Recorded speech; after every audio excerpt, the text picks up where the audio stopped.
Welcome to Epic History Stories. This is a channel where history is not rushed, not summarized, and never treated as boring. Here, we tell the stories behind the dates, the voices behind the events, and the moments that shape the world as we know it. From ancient myths and forgotten civilizations, to empires, revolutions, and turning points that change humanity forever. Every story is told slowly, thoughtfully, and with meaning. If you enjoy immersive history, powerful storytelling, and narratives that stay with you long after the video ends, you're in the right place. New stories are uploaded regularly, so don't hesitate to subscribe and become part of a community that listens to the past to better understand the present. Now, let's begin today's story. There was a time before borders, before nations, before accents revealed where you were born, when the world spoke one language. Not many, not similar. One, no translators, no misunderstandings, no words lost in meaning. Humanity spoke, and humanity understood. But this moment, this fragile unity, would not last, and what followed would fracture the world forever.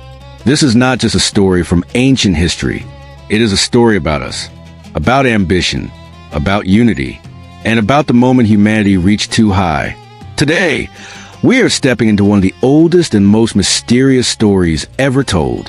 The story of the day the world almost spoke one language, not as a metaphor, not as a dream, but as a moment humanity believed was real. By the end of this story, you may never hear language division or progress the same way again. Imagine waking up in a world where everyone understands you, not just your words, but your intent. You speak, and meaning lands perfectly. No arguments born from misunderstanding. No wars sparked by mistranslation. No isolation caused by silence. In this ancient world, humanity moved as one body, one voice, one shared vision of the future. People traveled freely. Ideas spread instantly. Knowledge did not stop at borders, because borders did not yet exist. This wasn't paradise, but it was unity, and unity is powerful. At some point, a thought began to form, a quiet one at first, then a shared one. If we are united, what can stop us? Humanity had survived floods, famine, and fear. They had learned to build, to organize, to imagine a future larger than survival. And when people imagine together, ambition is born, not the hunger for food, but the hunger for meaning. Here is the truth history often avoids. Humanity didn't build out of evil. They built out of fear. Fear of being forgotten. Fear of scattering. Fear that unity could slip away as quickly as it arrived.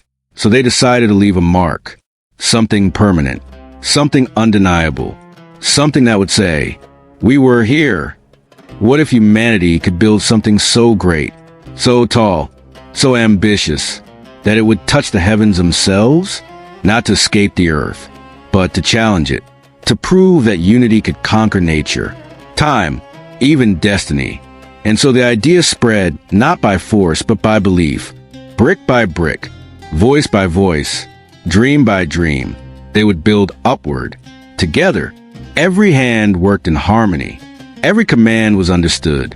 Every plan moved forward without resistance. This was not chaos. This was coordination. Humanity had never been more powerful.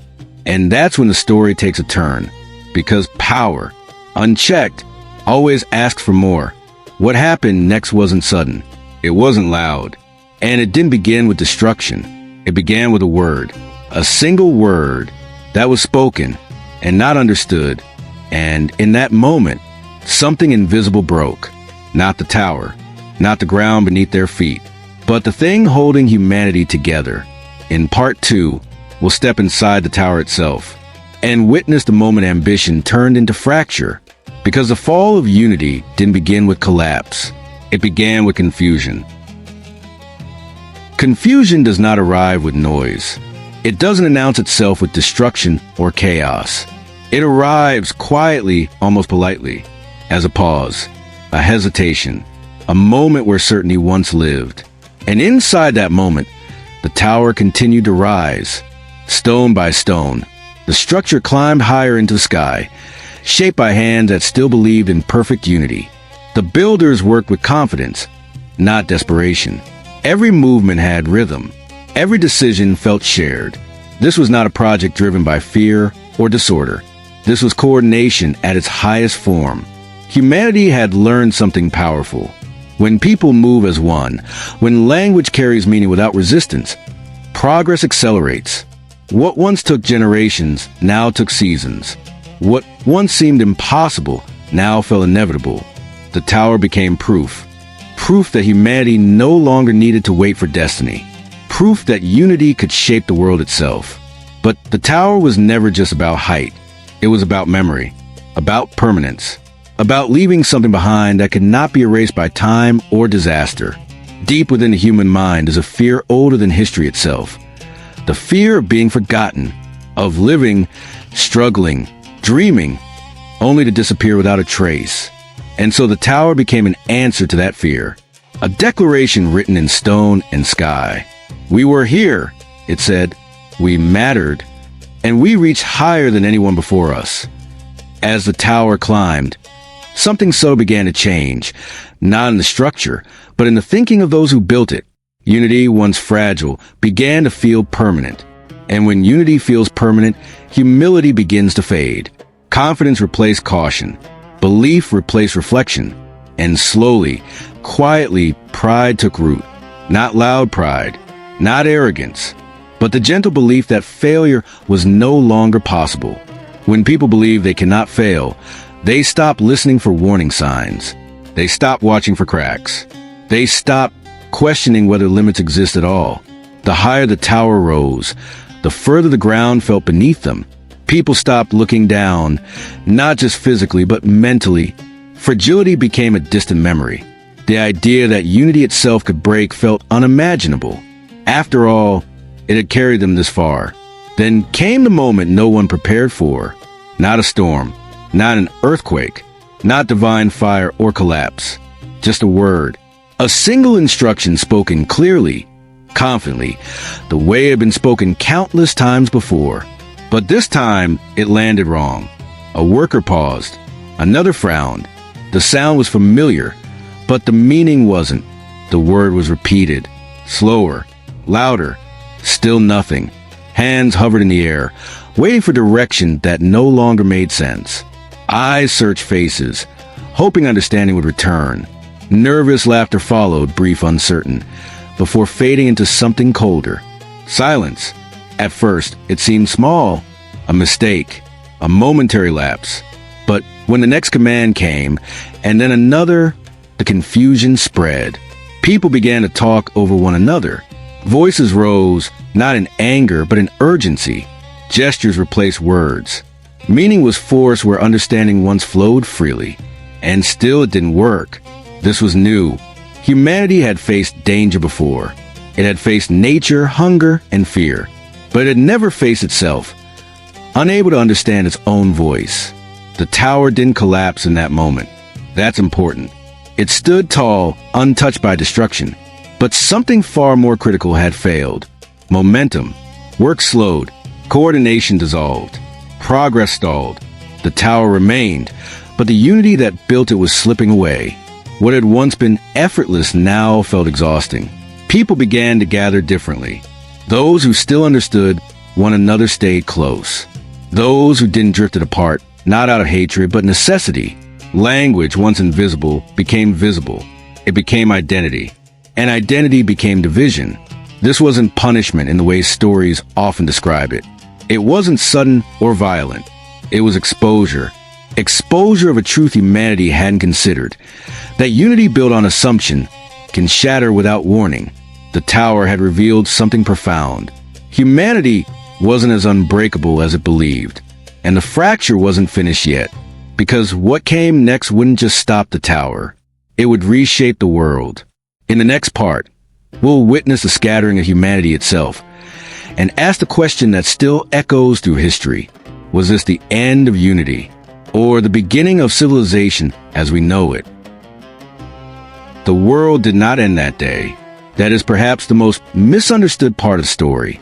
There was no final scream, No single moment when the sky split open and everything collapsed at once. Instead, humanity began to drift. Not suddenly, not violently, but inevitably. Groups formed along the only lines that still made sense. Shared words, shared sounds, shared understanding.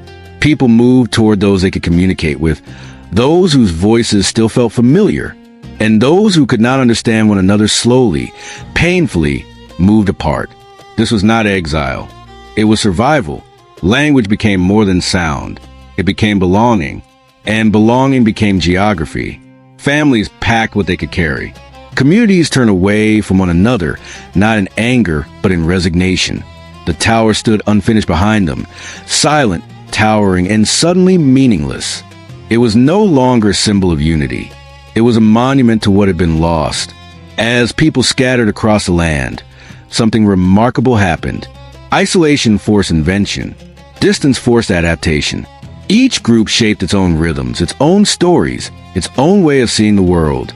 Culture was born not from agreement, but from separation. Different languages carried different values. Different words shaped different thoughts. Over time, these differences hardened into traditions, beliefs, and identities. Humanity became diverse not by design, but by consequence. And yet, something was gained even as something was lost. The shared voice disappeared, but creativity exploded. Art, music, myth, innovation. What unity once streamlined, diversity now multiplied. But the cost was high. Misunderstanding replaced clarity. Suspicion replaced familiarity. Conflict replaced cooperation. Where once a single word could unite millions, now words could divide nations. Wars would be fought over language, belief, and identity. Borders would rise where none existed before. Humanity would spend centuries trying to rebuild something it didn't realize it had lost. And here's the question that lingers beneath the story. Was the scattering a failure, or was it a necessary fracture? Without it, would humanity have stagnated, united but limited? Or did division unlock the complexity that allowed civilizations to rise, fall, and evolve? The story does not give us an answer. It leaves us with a mirror.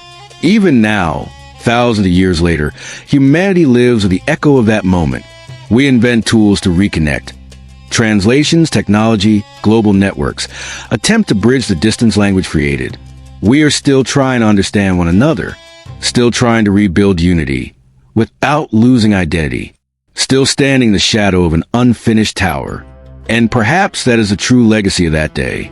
Not the collapse of a building, but the birth of a question humanity has never stopped asking. Can we be different and still be one?